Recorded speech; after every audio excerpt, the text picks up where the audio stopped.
Boa noite, meus irmãos e amigos, graça e a paz do Senhor Jesus, amém? Muito bom estarmos aqui, louvando ao nome do Senhor, maravilhoso estar na presença de Deus, adorando, em comunhão com os irmãos na igreja do Senhor. Hoje é um dia especial para alguns, é especial porque estamos na casa do Senhor, louvando a Deus, Silas, por isso, não é porque ninguém foi campeão hoje, mas porque estamos aqui para louvar e adorar o nome do Senhor. Queridos, nós estamos falando esse mês sobre unidade e eu gostaria de convidar os irmãos a lermos juntos a palavra do Senhor lá em Filipenses, no capítulo 4, os versos de 1 a 3. Filipenses 4, verso de 1 a 3. Na verdade, eu vou falar muito sobre Filipenses e a gente vai, se você puder estar com a sua Bíblia aberta, buscando os textos da palavra do Senhor, a gente vai estar pescando, pensando alguns textos de Filipenses e de Efésios. Efésios 4, que foi o texto devocional hoje, na verdade, era a minha primeira opção para falar sobre unidade, mas confesso aos irmãos que após ouvir alguns sermões, ler algumas coisas, especialmente de ontem para cá, eu acabei acedendo a esse texto da palavra do Senhor, que diz assim, Filipenses 4, verso 1 até o verso 3. Portanto, meus irmãos amados e muito saudosos, minha alegria e coroa, sim, amados, permanecei deste modo firmes no Senhor. Rogo a Evódia e rogo a Sintique, pensem concordemente no Senhor. A ti, fiel companheiro de jugo, também peço que as auxilies, pois juntas se esforçaram comigo no Evangelho. Também com Clemente e com os demais cooperadores meus, cujos nomes se encontram no livro da vida. Amém? Vamos orar, meus irmãos? Ó Deus Santo, Tu conheces o nosso coração, Senhor. Tu sabes que é com grande temor e tremor, Senhor, que nos achegamos diante da Tua palavra, que é santa, que é poderosa. Ó Deus, que é inspirada por Ti. Tu és o nosso Deus, o Deus que nós entoamos louvores, que declaramos que é Rei, que declaramos que governa sobre todas as coisas. Tu és o Senhor da nossa salvação, aquele que, como cantamos, traz sentido à nossa existência, à nossa vida. Ó Deus, e estamos aqui por isso, porque o Senhor é a razão da nossa vida, em Ti nós vivemos, nós falamos, nós nos movemos e nós existimos. Pai Santo, precisamos de Ti, meu Deus. Ó Deus, precisamos de Ti.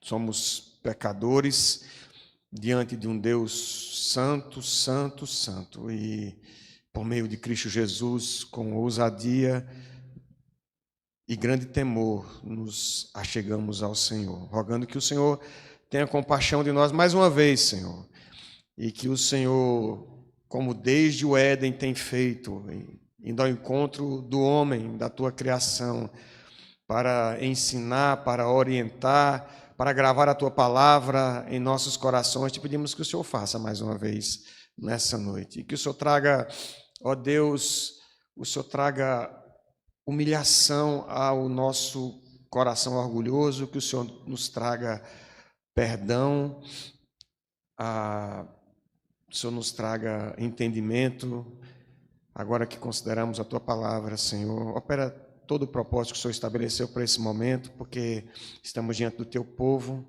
que é um povo santo, e diante da Tua palavra, que é santa, e nos fiamos na direção do Teu Espírito e nas Tuas misericórdias, Senhor, em nome de Jesus, nós oramos, amém. Queridos, então o tema é desafiador. Então, eu peguei alguns sermões do reverendo Augustus, do reverendo Hernandes, do reverendo Heber Campos Júnior, uma publicação, um post do John Stott na revista Ultimato, e também ouvi por esses últimos dias, ouvi também um sermão do reverendo Garófalo Neto para falar sobre unidade aos irmãos. E esse texto é um texto muito interessante, porque a igreja de Filipos, a quem Paulo escreve essa carta, é uma igreja muito querida para Paulo, e a gente vê isso no contexto da carta. E Paulo envia essa carta, ele tem um mensageiro que traz notícias lá de Filipos, da igreja, como é que está, e através do qual ele manda a resposta, porque Paulo está preso em Roma, quando ele escreve essa carta.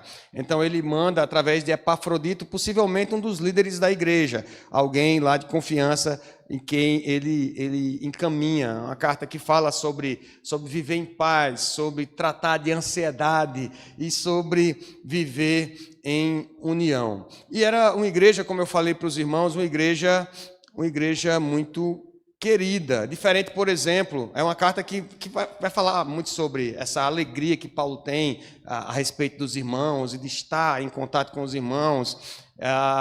E diferente, por exemplo, da igreja de Corinto, que era uma igreja problemática, a gente vê Paulo escrevendo 2 cartas, a uma igreja que tinha problemas de partidarismo, de relações interpessoais.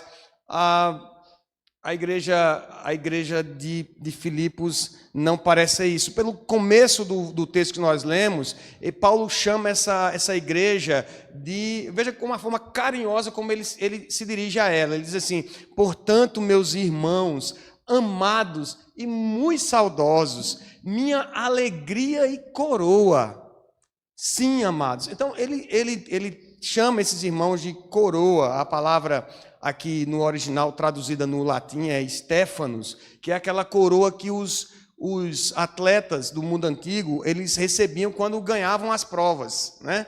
Eles venciam, não ganhavam medalhas nem troféus, eles ganhavam uma coroa pela sua vitória. E Paulo chama aqueles irmãos dessa coroa. É como se eles fossem esse reconhecimento do trabalho que ele tinha feito, o reconhecimento ali da vitória dele no campo missionário, do avanço missionário da sua vocação missionária. Então chama aqueles irmãos de amados, a sua alegria e coroa.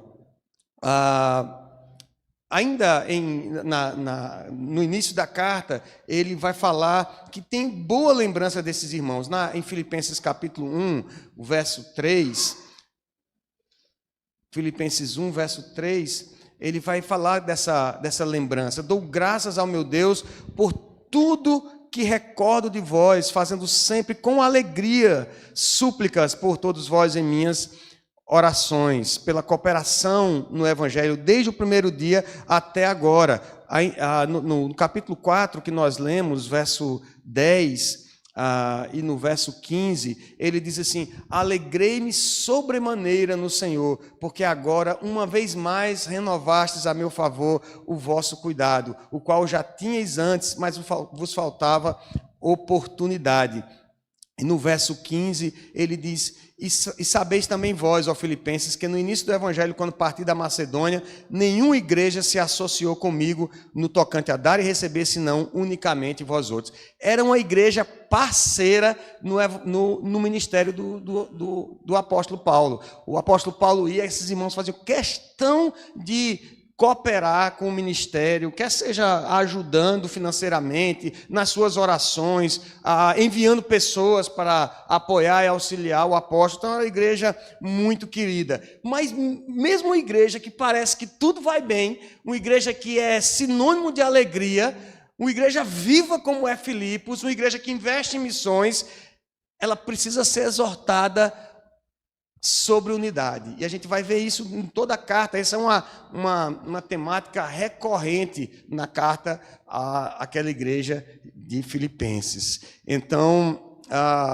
por isso que acredito que se os irmãos de Filipos precisavam ouvir sobre unidade, talvez a gente precise ouvir. A gente vai ouvir especialmente um pouco só nesse excerto aí que a gente leu, dos 3 versículos, e especialmente sobre a história dessas 2 irmãs, Evódia e Sintique, que elas, na verdade, elas estão com um probleminha na igreja e Paulo precisa exortá-las. Numa carta que é pública, Paulo precisa tratar pessoalmente com elas. Então, o tema do nosso sermão hoje é buscando a unidade. Eu gostaria de trazer rapidamente alguns pontos para os irmãos.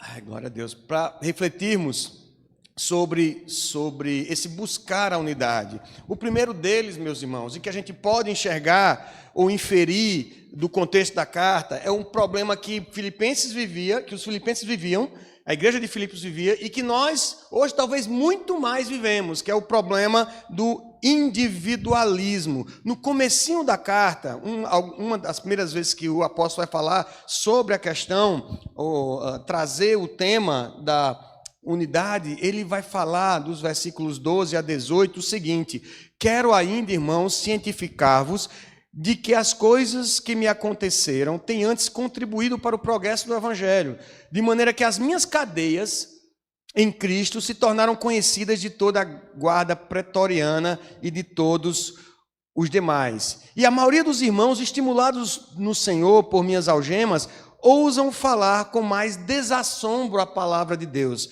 O apóstolo Paulo está dizendo: olha, eu estou preso, mas não se preocupem não, porque eu estou preso aqui, mas as minhas cadeias serviram de meio para eu pregar para os guardas. E os guardas pretorianos aqui estão ouvindo a mensagem do Senhor, e outros que têm visto o meu exemplo aqui preso, têm ficado ainda mais animados e encorajados a pregar. Até aí, maravilha, não parece que nada está destoando em relação à unidade naquela igreja. Mas aí ele fala o seguinte: alguns efetivamente proclamam a Cristo por inveja e porfia.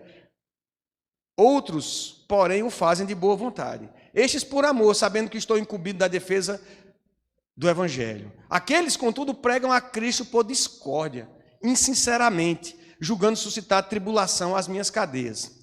Todavia, que importa?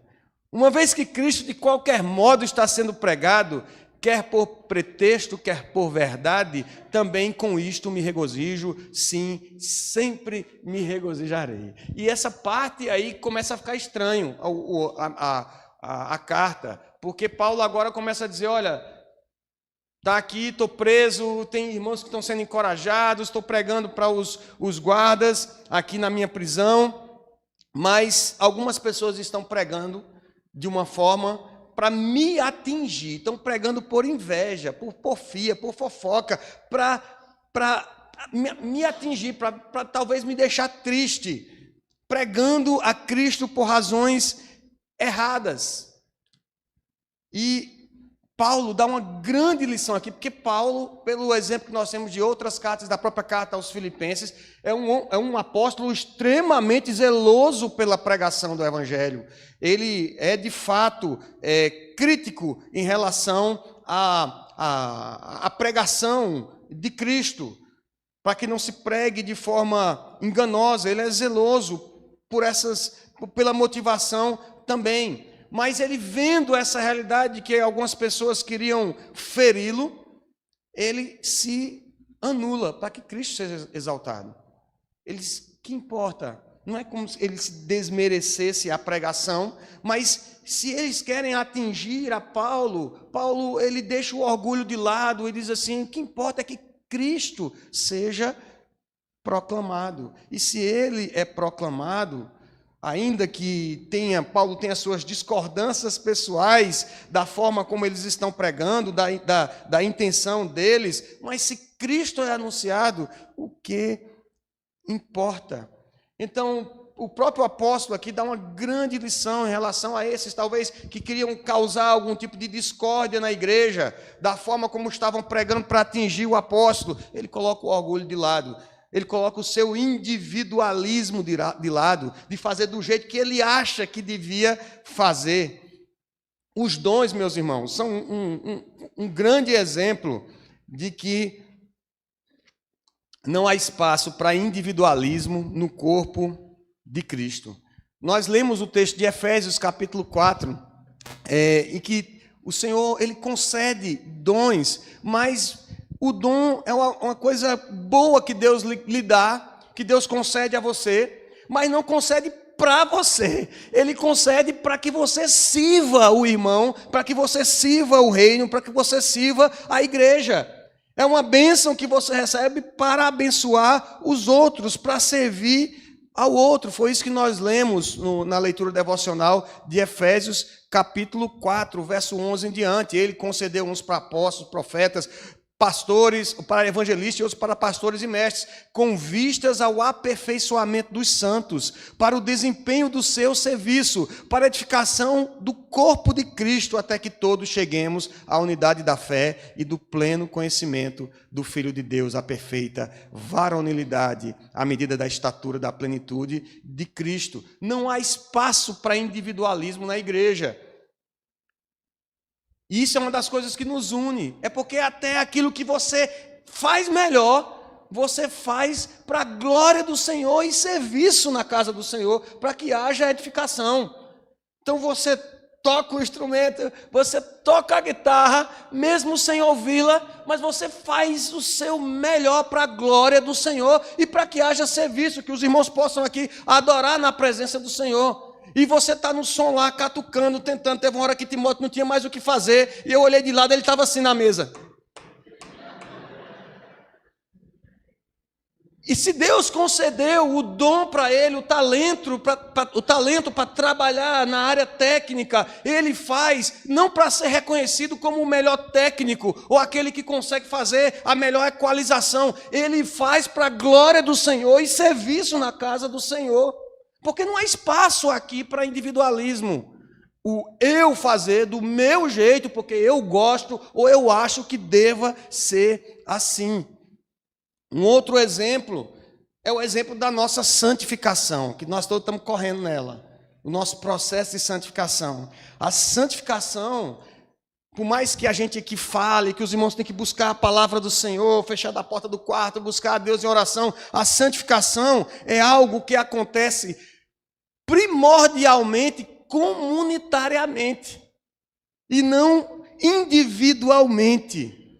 Entenda, você deve buscar a palavra do Senhor em casa, no silêncio do seu quarto, ou mesmo no barulho do seu quarto. Você deve buscar o Senhor em oração, ter o seu momento com o Senhor, mas é aqui, na vivência com os santos, é aqui, no momento que a gente está servindo o outro, convivendo com aquela pessoa que é difícil de você conviver, é aqui, no momento que você está na diretoria, fazendo aquelas reuniões, meu Jesus do céu, pense num negócio abençoado, é reunião para decidir as coisas, para planejar.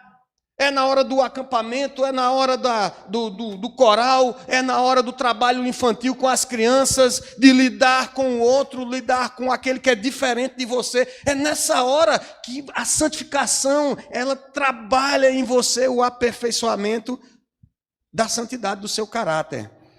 Então, é saudável ter vida devocional e buscar intimidade, mas o instrumento principal para Deus moldar você, para moldar a mim, moldar o nosso caráter, é através do serviço no corpo, na unidade do corpo de Cristo. É aí que nós somos provados e é aí que nós somos aperfeiçoados. E é aí que a gente... amanhã nós temos reunião, os homens aí, lembrem, reunião do grupo do livro, a Guerra de Palavras. Nós estamos no capítulo 6 já, e é no contato com os irmãos, é na hora que nós compartilhamos, é na hora que nós servimos, ensinando, ou servindo aqui, na hora do Ágape, da festa Ágape, do Ministério de Missões. Quero ver mais gente indo para o trabalho da Juvep. É na hora que estamos servindo ao Senhor junto como igreja, que nós somos aperfeiçoados em santidade e em santificação. Não há espaço para individualidade. Como aplicação desse primeiro ponto, nós temos que ser contraculturais com o que a sociedade nos impõe. E eu estou falando isso porque a sociedade diz exatamente o contrário do que eu estou dizendo. Você tem que prezar pelo individualismo, você tem que fazer o que você tem o direito de fazer, porque o corpo é seu, a cabeça é sua, você faz o que você quer, porque você tem direito de usar o seu corpo da forma como você quer. Ninguém tem direito de dizer que você deve fazer assim, ou fazer assado, ou ser desse modo ou do outro modo. É assim que a sociedade dita o seu ritmo. Porque eu tenho direito. A sociedade aplaude o individualismo. Eu consegui, eu alcancei, eu fiz. E o Evangelho diz o contrário. Diz: você quer ser o primeiro? Seja como que serve. Vem Jesus e lava os pés dos apóstolos. Porque você acha que Pedro ficou tão louco naquela hora e disse assim: Senhor, o Senhor não vai me lavar não. Porque é o rei, era aquele Messias esperado. E ele estava ali de joelhos, lavando, tirando a sujeira. Um rei que se ajoelha e tira as nossas sujidades. Não dá para entender, o Evangelho é contracultural com o que o mundo ensina. Quando Cristo fala à igreja, ele não fala individualmente. Olha, você vai ser um santo. Ele sempre se refere à igreja como corpo, como rebanho, como prédio de pedras vivas. É sempre de forma coletiva. Não se trata, meus irmãos, de pertencermos a Cristo, mas de pertencermos aos outros. Trabalharmos em prol uns dos outros. Isso é ser igreja. Isso é a unidade do corpo de Cristo. As pessoas não gostam quando a igreja se interfere naquilo que você deve fazer, na forma como você deve viver, nos seus gostos e direitos individuais. E por isso somos tão impactados pelo mundo que nós trazemos esse comportamento para cá.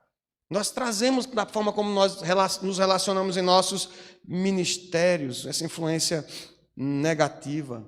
E a gente diz: não, a minha consciência é um problema entre eu e Deus. Eu faço aquilo que a minha consciência me orienta. Não é assim que o Evangelho ensina. O apóstolo Paulo falando na igreja de Corinto, lá em 1 Coríntios capítulo 8, sobre um problema que a igreja tinha a respeito de comer carne sacrificada a ídolo. Paulo diz: olha, tua consciência pode não dizer nada, mas atente para a consciência daquele que é mais fraco. Se você comendo carne, você não está pecando. Se você deixar de comer, você não peca. Você não faz isso não é por causa da sua consciência, não. É pelo dever de consciência para com o outro. Não é a questão simplesmente de pertencer a Cristo, mas de pertencermos à igreja, de pertencermos ao outro. Na mesma carta, escrevendo no capítulo 10, Paulo tratando as carnes eram sacrificadas aos ídolos, e obviamente que ninguém ia desperdiçar carne, e aí ia para o mercado, e o povo comprava carne no mercado e ia comer a carne. E aí os cristãos estavam sem saber o que fazer, porque como a gente vai comprar carne sacrificada a ídolo e vai comer? E Paulo diz: todas as coisas são lícitas, mas nem todas convêm, nem todas edificam. Então, a sua consciência não é um problema só entre você e Deus. A minha consciência não é um problema só entre mim e Deus. É também entre mim e a igreja, entre mim e os irmãos. Isso está muito claro e muito nítido nas redes sociais, não é verdade? Nosso individualismo. A gente chega, publica lá e diz assim: ninguém precisa concordar comigo. Não precisa ninguém se manifestar. É a minha opinião. É o jeito como eu vejo as coisas. É minha expressão individual. E quanto a se amoldar à fé da comunidade em que você faz parte, enquanto ao seu pertencimento a Cristo e à igreja do Senhor, nós, como último exemplo de aplicação, nós trocamos de igreja com relativa facilidade, sem sequer consultar ou perguntar aos nossos pastores ou mentores, como de fato nós não tivéssemos nenhuma satisfação a dar à igreja, como se nós não pertencêssemos a ela. Isso não é unidade do Evangelho. Isso não é unidade do Evangelho. Não é individualismo. Não há espaço para individualismo. Segundo ponto, meus irmãos, unidade não significa uniformidade. E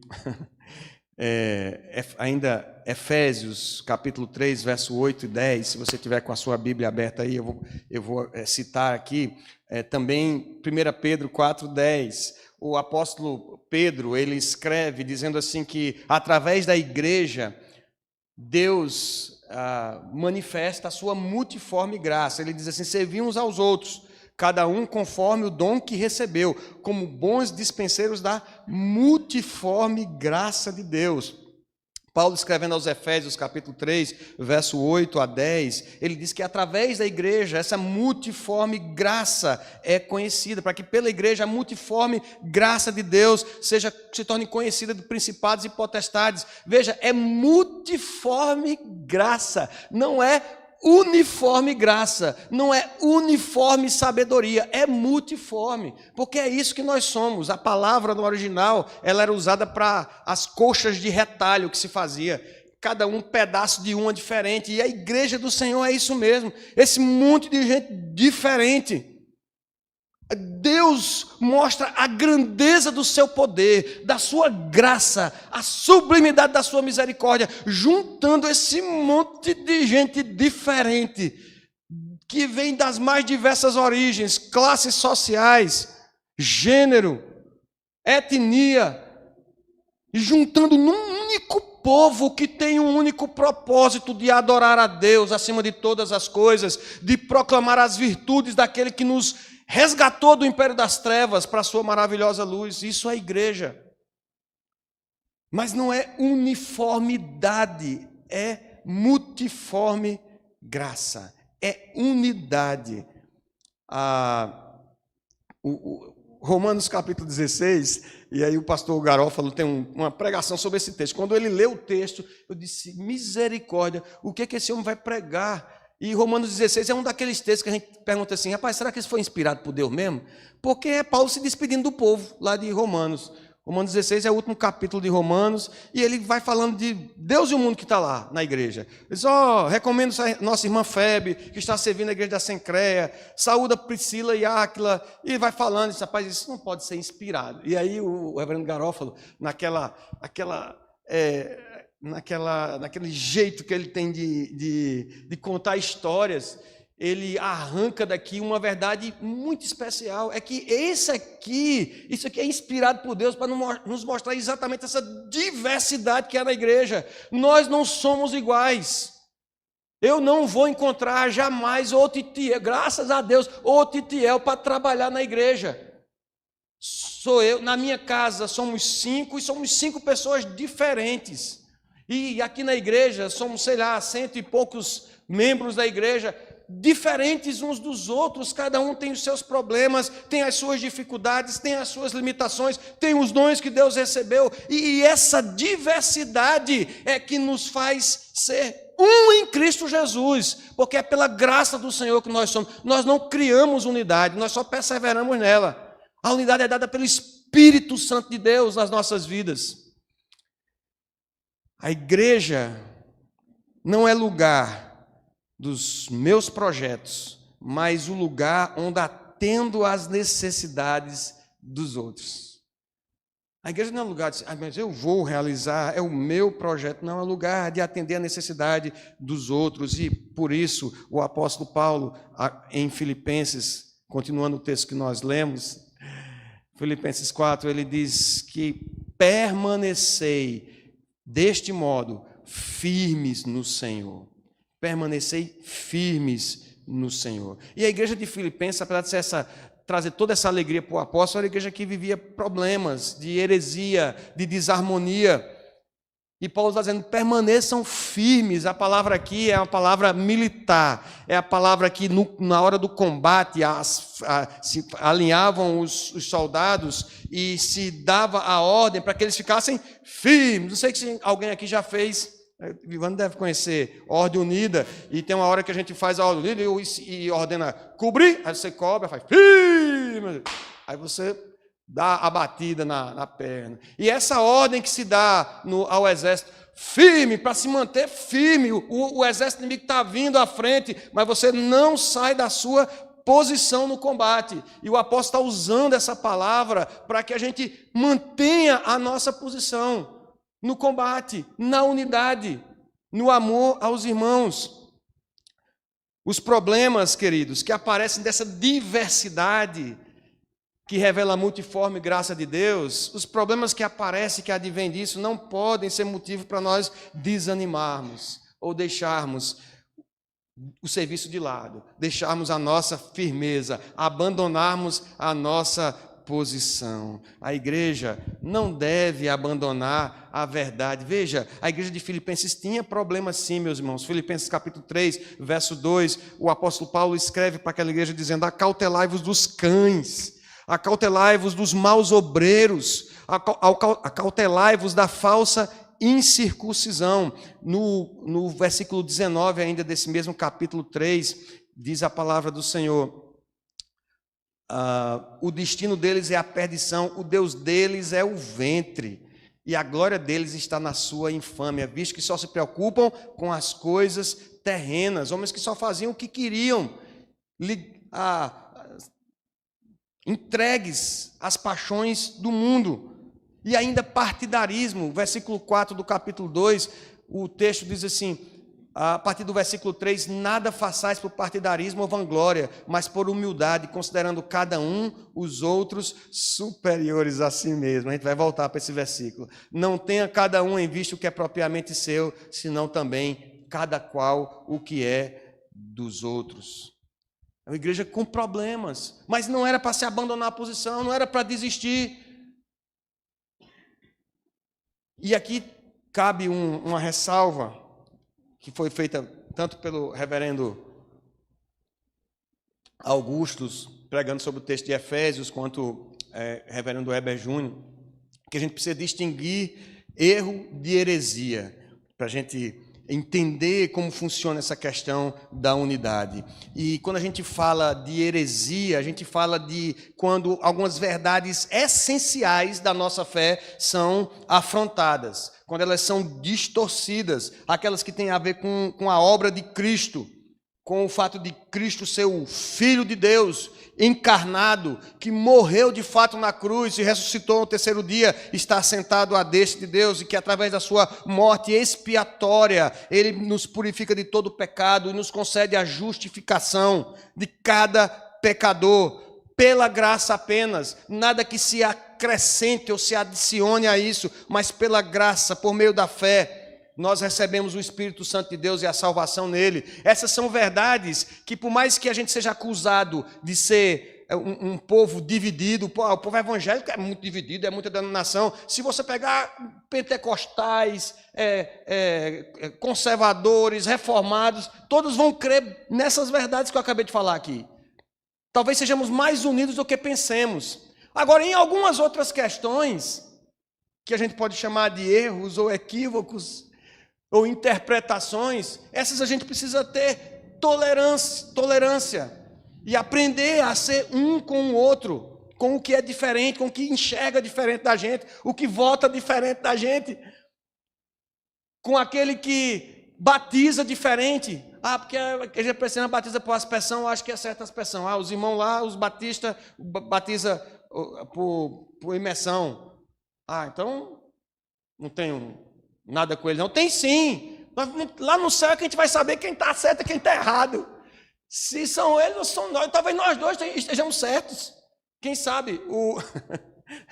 Pensando na pregação de Pedro, lá, o primeiro sermão de Pedro, lá em Atos dos Apóstolos, 3.000 foram batizados. Como é que faz? Como é que batiza 3.000, pastor Érico? Talvez por efusão, assim. Né? Talvez nós dois estejamos certos, não é motivo para a gente brigar, e muito frequentemente a gente acaba entrando em discussões, em problemas. Pode isso no culto, porque isso aqui faz parte ou não faz parte do princípio regulador do culto. Está certo, a igreja presbiteriana entende que existe o princípio regulador do culto, mas se outra igreja usa outro tipo de método, de modelo no culto, isso não vai botar ele céu porta fora, não. Porque a salvação, se ele crê que a salvação é através de Cristo, a suficiência do sacrifício expiatório de Cristo Jesus na cruz do Calvário por nossos pecados, e que isso é recebido pela graça através da fé, que é concedido pelo Espírito Santo, não tem por que nós nos desentendermos. E aí tem uma frase que reputa-se a Agostinho, mas na verdade é de um teólogo luterano do século XVII, chamado Petrus Melderlin, que diz o seguinte: na verdade, unidade. Nas questões duvidosas, liberdade. E em todas as coisas, caridade. E muitas vezes tem faltado isso a nós. Então, é unidade e não uniformidade. Não há espaço para individualismo. Terceiro, vamos entrar no problema de Evódia e Síntique. Ah, Jesus. Meus irmãos, não estranho eu ficar rindo, não. É porque a palavra de Deus é maravilhosa. O cara, inspirado pelo Espírito Santo de Deus, foi escrever e exortar duas irmãs que estavam brigadas na igreja. Só pode ser para instrução nossa. Não pode ser para outra coisa. Paulo, ele vem falando de unidade a carta toda. Mas aqui no finalzinho, aí ele dá aquela cutucadinha lá em Evódia e Síntique. Ele diz assim, rogo a Evódia e rogo a Síntique. Pensem concordemente no Senhor. Meus irmãos, Evódia e Síntique não eram irmãs complicadas. Não eram. Porque às vezes a gente lê e pensa assim, isso deve ser aquelas duas figuras que tem na igreja, que fica os pastores orando para as irmãs ir para outra igreja, né? Senhor, leva daqui. Tal. Não faz isso não, pastor. Não ora assim não. Eram irmãs que eram mulheres crentes. Eram mulheres abençoadas por Deus. Elas cooperaram com o apóstolo Paulo. Diz aí o texto no versículo 3, que elas se esforçaram comigo no evangelho. Essa palavra esforço aí era usado também pelos atletas. O desgaste do atleta era o esforço dele, é a mesma palavra que Paulo usa aqui. Essas mulheres se desgastaram, se sacrificaram pelo evangelho e o ministério, para cooperar com o ministério do apóstolo Paulo. Então essas mulheres eram duas referências na igreja. Duas mulheres que a igreja olhava e dizia para essas mulheres, são uma bênção, cantam no doce voz, a mulher ministra no louvor e tal. Eram mulheres abençoadas, crentes genuínas. E eu quero dizer a vocês, meus irmãos, que isso aqui está escrito, inspirado pelo Espírito Santo de Deus, para dizer que contenda, divergência, confusão, não só acontece com crente imaturo, não, que está chegando na igreja, não. Acontece com crente maduro, acontece com presbítero, acontece com diácono, acontece com pastor, acontece com crente maduro, pode acontecer com quem é líder e referência na igreja. Não só acontece com igreja problemática como Corinto, não. Com igreja fervorosa, amiga, missionária, como Filipos, estava acontecendo problema na liderança. Qualquer tipo de pessoa, todos nós estamos sujeitos a problemas de relacionamento. E por isso nós precisamos nos esforçar para perseverar. E aqui Paulo aplica primeiro um tratamento servil. De quem é a culpa aqui? É de Evódia ou de Síntique? Paulo diz assim, rogo a Evódia e no original é rogo a Síntique. Ele faz questão de tratar as duas particularmente. De repente se ele dissesse assim, rogo a Evódia e Síntique, alguém dissesse, só está vendo? A culpa era de Evódia. Ele chamou ela primeiro e não... Mas ele disse, rogo a Evódia e rogo a Síntique. Ele trata com um rogo. Lá em cima o verbo é no imperativo. Portanto, meus irmãos amados e muito saudosos, minha alegria e coroa, permanecei desse modo firme no Senhor. Mas quando ele vai tratar com elas, e é uma carta pública, a carta que chegava era lida publicamente na igreja, aí ele trata com rogo, ele não trata com imperativo. Vocês dois, parem com essa confusão aí, está pegando mal para a igreja. Ele disse, rogo a Evódia e rogo a Síntique, pensem concordemente no Senhor. Ele aplica um tratamento de amor, um tratamento servil, uma maneira especial, como nós devemos tratar as pessoas com quem muitas vezes nós temos dificuldade de relacionar. É tratar com amor, tratar com compaixão, tratar de modo servil. E ele, além da maneira especial de tratamento, ele aplica o princípio da responsabilidade mútua. Como ele não sabe quem foi que começou, de quem é a culpa, se é de Síntique, se é de Evódia, ele fala para as duas, rogo a Evódia e rogo a Síntique, que pensem concordemente no Senhor. Porque... pense comigo, não é pecado só você agir, muitas vezes com raiva, intempestivamente. Você reagir a esse comportamento também é pecado. É ou não é? A pessoa vem com 10 pedras na mão, você não fez nada, talvez. Ou talvez você fez e está na inocência de não saber que tinha magoado. Aí o irmão chegou lá, ou a Evódia chegou lá, a Sintique, ou o Sintique, ou, né, alguns dizem que a Evódia pode ser o marido de Sintique, pode ser o nome de um homem e tal. Há várias interpretações, mas chegou e falou.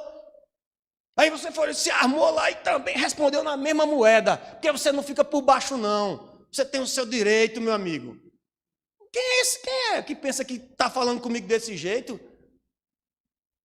Mas aí ele diz assim, rogo a Evódia e rogo a Sintique que pensem concordemente, porque se quem fez está em pecado, porque fez e está sustentando até agora, quem reagiu e está sustentando até agora está em pecado também.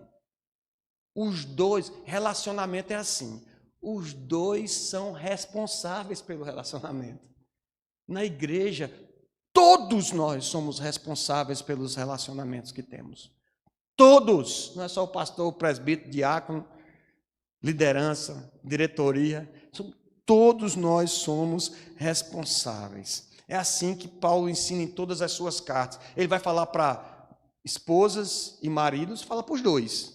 Mulheres, sede submissas, maridos, amai a esposa, pais, filhos, senhores e servos, porque os dois têm responsabilidade, são papéis diferentes, mas os dois têm responsabilidade de viver de forma a glorificar a Deus. Ambos têm responsabilidade em cuidar do relacionamento.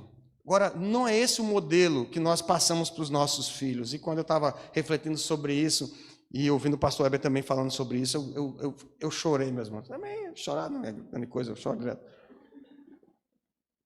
Mas, porque esse é um modelo que nós ensinamos para os filhos, nós não ensinamos o modelo da misericórdia, embora a gente está aqui na igreja há não sei quanto tempo, mas a gente ensina o modelo de justiça. Não é não? Os meninos começam a brigar. Quem começou? Você, devolva. Agora. Ah, tem vergonha não, e tá, deixa o menino quieto, deixa a menina quieta. E eles crescem com esse modelo, entendendo que o senso que os conflitos se resolvem com justiça, daquele que ele merece. Não é assim no meio do povo de Deus. Não é assim na igreja do Senhor. Nós aprendemos com o nosso mestre que as coisas se resolvem aqui com misericórdia, com graça. É assim que a gente aprendeu com o nosso Senhor.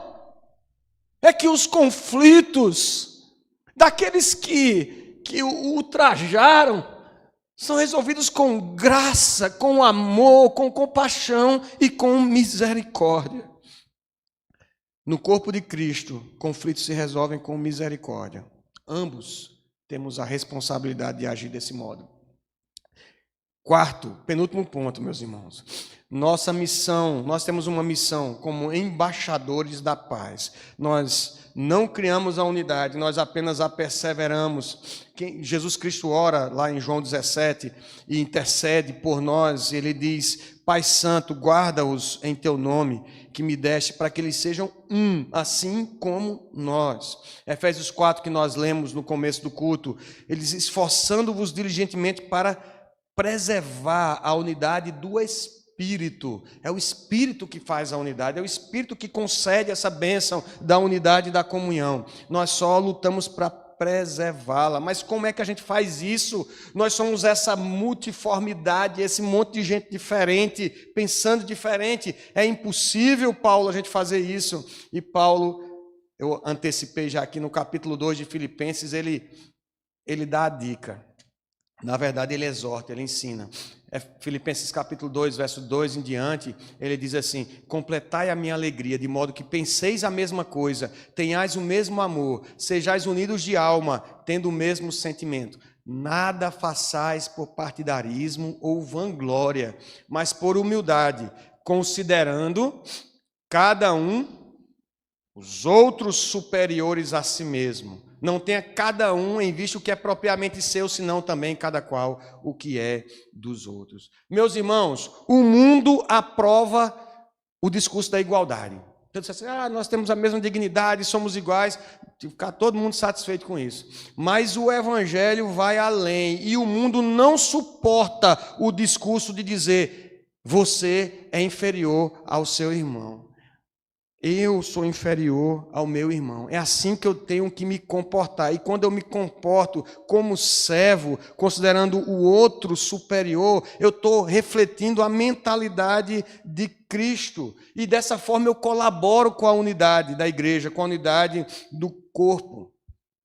É por isso que o Provérbios fala que a palavra branda desvia o furor. O cara chega lá e você, realmente, você começa a falar brando, e o outro se desarma, não consegue continuar gritando com você, porque é considerar o outro superior a si mesmo. Foi isso exatamente que Jesus fez.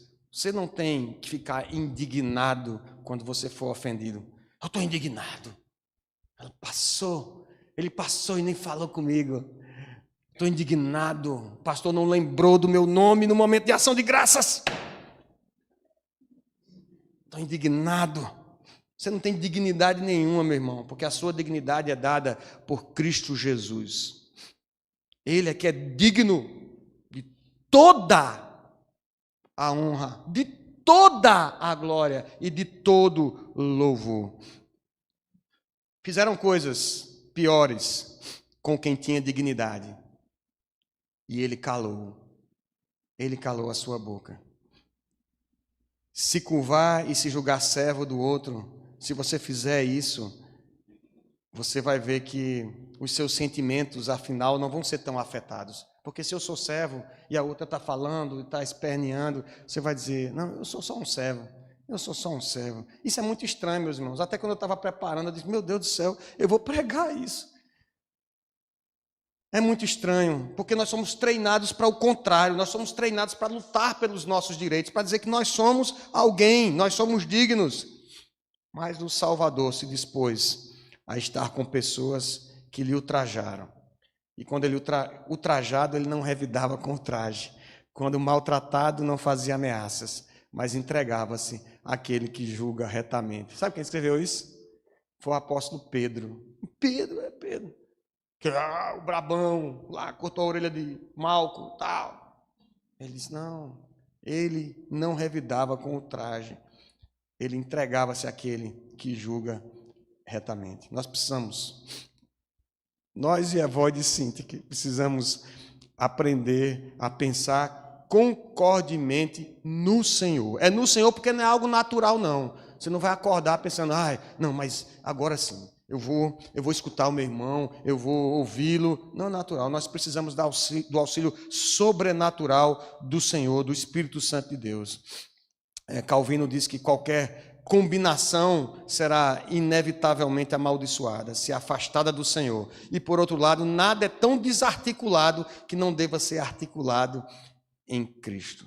Cristo e a sua glória, por isso que é no Senhor, são a razão primeira e a última da unidade do seu povo. E aí Paulo pede, mais uma lição para nós, Paulo pede uma ajuda. Ele está preso em Roma e ele pede uma ajuda a um cidadão que a gente não sabe o nome. Ele diz assim, a ti fiel companheiro. Pode ser Epafrodito, que levou a carta, ou pode ser uma outra pessoa. Alguns dizem que talvez seja Timóteo, não sei. E ele diz assim, a ti fiel companheiro de jugo, também peço que as auxilies, pois juntos se esforçaram comigo no Evangelho, também com Clemente e com os demais cooperadores meus, cujos nomes se encontram no livro da vida.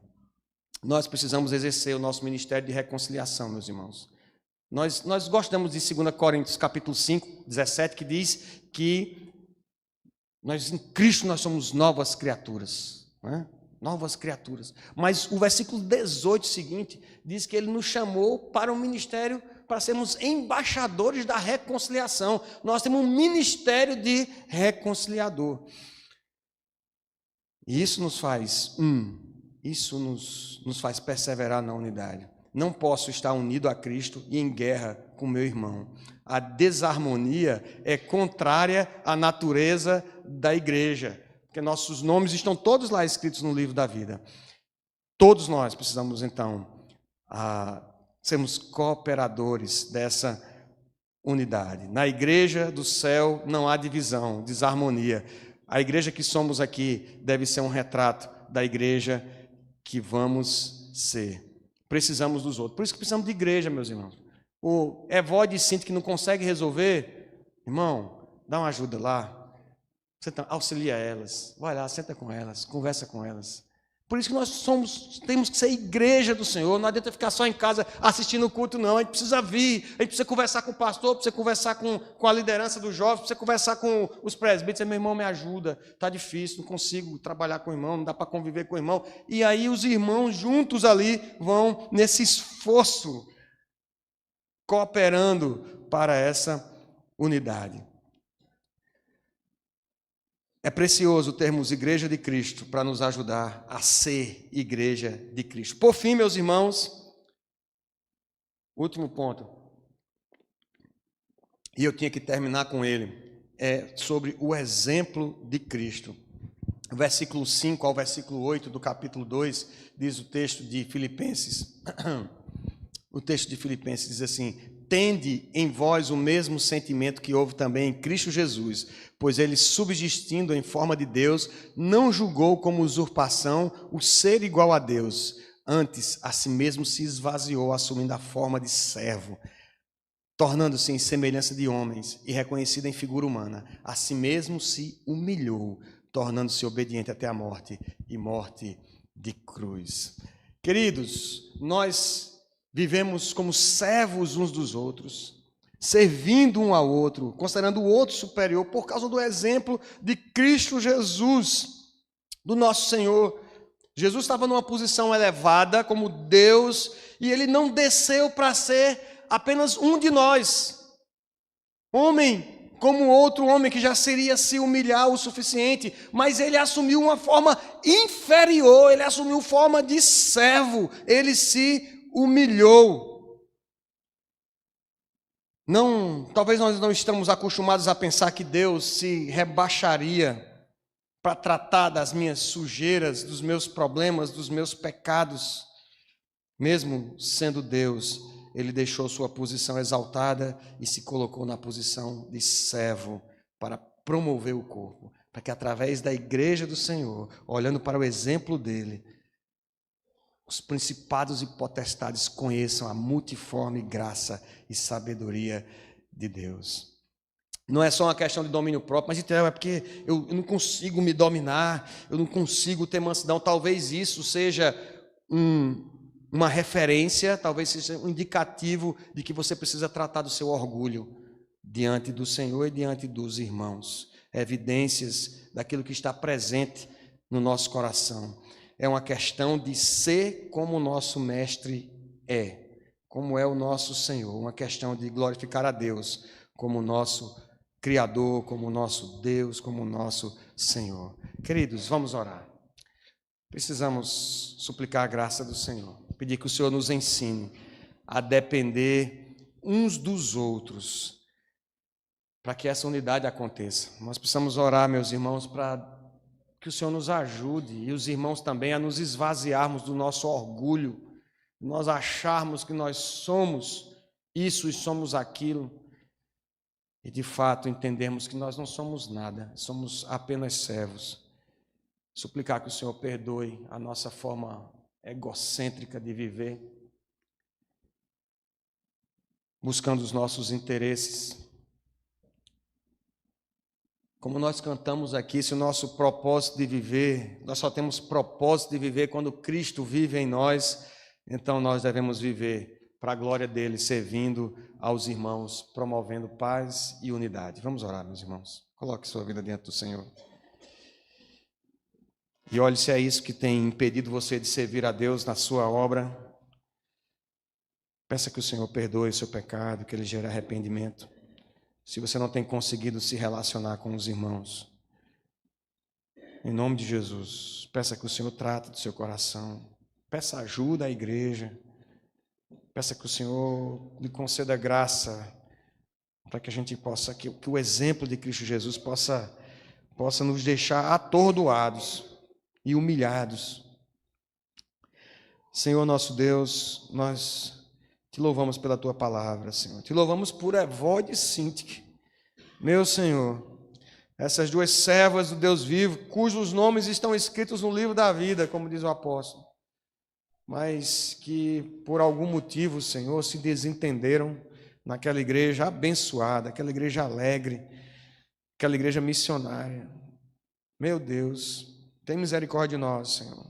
Somos como Evódias e Síntiques aqui, esbarrando a cabeça um no outro, achando que de alguma forma nós temos direito a reconhecimento, a algum tipo de dignidade, enquanto que no meio do corpo de Cristo não há espaço para essas coisas, Senhor. Quebra o nosso orgulho, quebra o nosso coração, quebra o nosso eu, o nosso egoísmo. Nos ensina, meu Deus, no poder do Espírito Santo, porque a unidade vem de Ti, Senhor, só de Ti, e nós dependemos de Ti, Pai. No poder do Santo Espírito que é em nosso coração, fortalece-nos, Senhor. Como igreja do Senhor, fortalece a unidade dessa igreja, na diversidade, Senhor, revelando a Tua multiforme graça e sabedoria. Concede-nos a bênção de servirmos uns aos outros, Senhor, no temor do Senhor, para a glória do Teu santo nome. Concede-nos, Senhor, como nós te pedimos, em nome de Jesus. Amém. Amém.